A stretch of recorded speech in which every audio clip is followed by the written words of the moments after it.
And they wanted to use her as a trail horse. And so what they did is, she really hadn't had a lot of trail experience, so they really expected a lot from her out there at that time, and she really just fell apart. When a horse doesn't have or understand what's happening, then they go into flight mode or panic mode. And for every horse, that's different. It manifests itself differently. Some horses buck you off, some rear. May has a real strong insecurity when she gets away from home. Now, like I shared in the beginning with astrology, we know that May is a Taurus. So a Taurus is an animal that really needs security. They don't do well with lots of change. They want to have home base. And food is a very big deal. They hoard their food. They can become very food aggressive. Both my Taurus mares are very food aggressive and pushy. So I'm going to work with May a little bit just to show you guys how I do some of my work with horses. So we're just going to allow ourselves to really try to connect with her body language. What is she saying?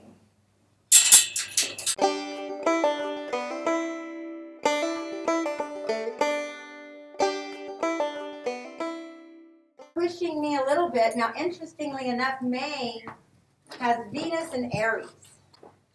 So not only is she balanced, not only is she very territorial of home and food, she's also pushy, that pushy Aries. They are not going to take back seat, and you can feel it in her body. I mean, she just comes right on you. Okay. So I'm going to ask her to stand a little more respectfully to me. And this works when you're talking to people and having relationships and you're having a conversation. If you've ever had a conversation where you're talking to someone and they won't make eye contact with you, it's kind of unnerving. Come up here. Come on. So that right there is our first sign that she's initiated coming in and having a conversation with me. The other sign we're looking for, which should happen right about now, is her should start licking her lips. When we see her lick her lips, now she decided not to, so she wasn't really quite ready.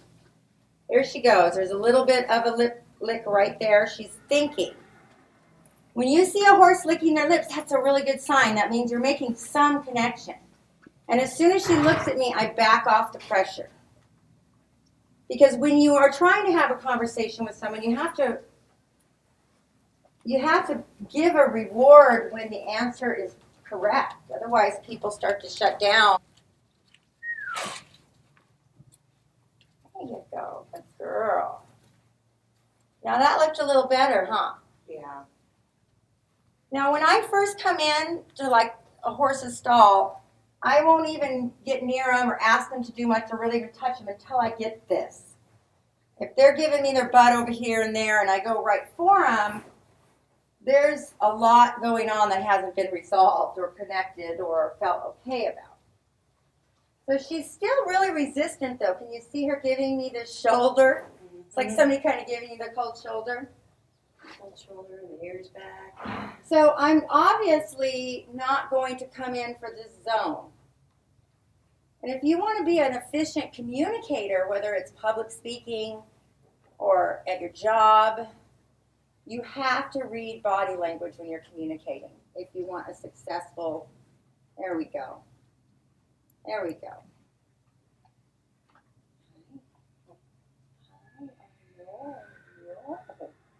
You guys see it? Isn't that neat?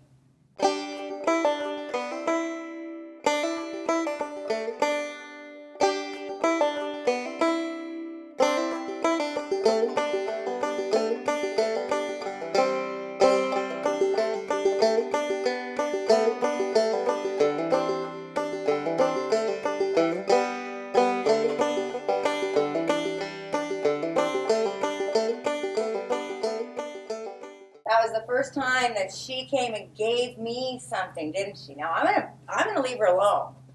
Because what a horse is looking for is comfort. They're not like a dog that will take a bone or pat them on the head. For them to know the answer is right, there has to be a point of pause of peace in the conversation. So now I feel really a lot more comfortable to go ahead. I'm going to kind of work her around a little bit more again, ask her to move out. Let's see, now look, she really doesn't even want to leave me now, does she? She's found a little security with me. And you know what? Tauruses, they don't trust easy. Right? They don't trust easy. So let's see if I can ask her a question, if she wouldn't mind putting her head in there. Let's see if she'll help me out. Well, there you go. So did you guys see that little tiny nudge? That's that little handshake, that little pat on the shoulder you can give someone when your kids, it's just being aware. It's not really any secret. But so many people have relationship issues, and it's because the communication is on two different wavelengths. So we have to, when we're working with a horse, it forces us to find a way to be accountable for our communication by how they responded to us. If I came in here like this, if I got real bracy, you see how I just took her out of the equation right there. She's like, no. Now I come in and I soften my shoulders a little bit.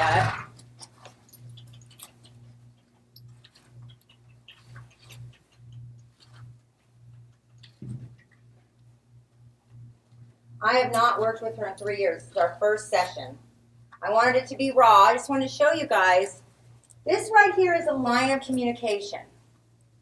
Okay, when you are in a close relationship with someone, you can have really a psychic or intuitive cord to that relationship, that you can feel that person.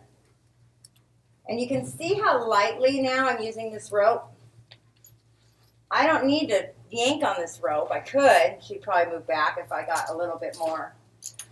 But how little can I do is the question.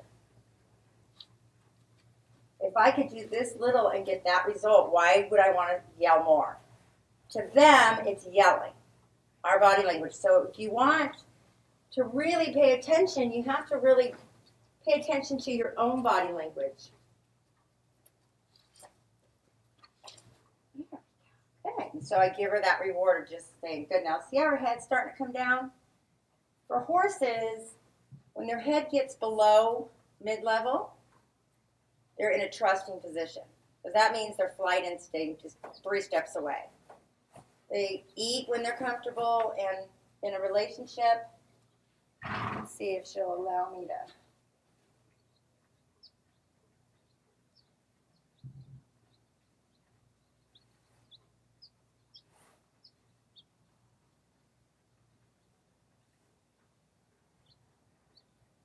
Now, if this were a person, this person has a lot of resistance, a lot of trust issues.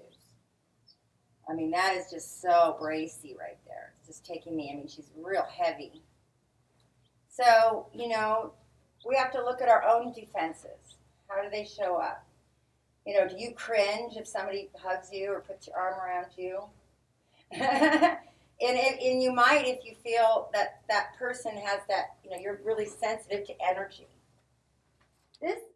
This class that I'm offering is really about those of you who want to find a way, a very unique way, to really open up your creative side, connect with your intuition, and, to really work out some of your own issues here in a really private, safe way. And it's between you and the horse. That's what's so beautiful about it. And I coach you through a lot of different sessions with the horses. And like I said, right now I'd like to do my first class with 4 people, so you each have a horse. We'll have a little lunch, a little cowgirl style, and we'll have a day together. So again, you can email me and let me know you are interested in future information. Okay. How do we do? Good girl, Mama. Good girl, Mama.